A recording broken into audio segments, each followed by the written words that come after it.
বাঙালিগো বুদ্ধি চান কেমনে ফেলাই রশিদি টানি ফেলাই উড়ায় 2 তলা ছাদের উপরে চান বাঙালি কি না করতে পারে বুদ্ধি থাকলে লেট আছে নতুন একখান ভিতরে দেখছি মনে হয় আছে নতুন একখান আছে সমস্যা নেই চান তাল তো রশিদি বাঁধি দেয়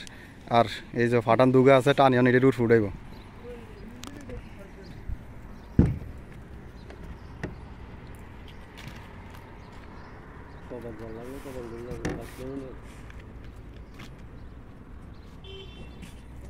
দুই তলা ছাদের উপরে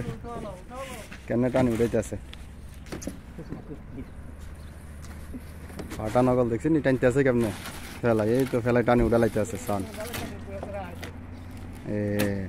দেখছেন নি সেই চেকাপুরের দরকার আমরা দেখছেন টানি উঠালাইছে ফেলাই রশিদি টানি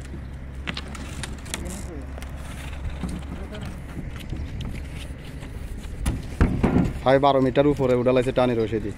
দেখছেন কাপড় ঠিক আছে মাশাআল্লাহ করে এই যে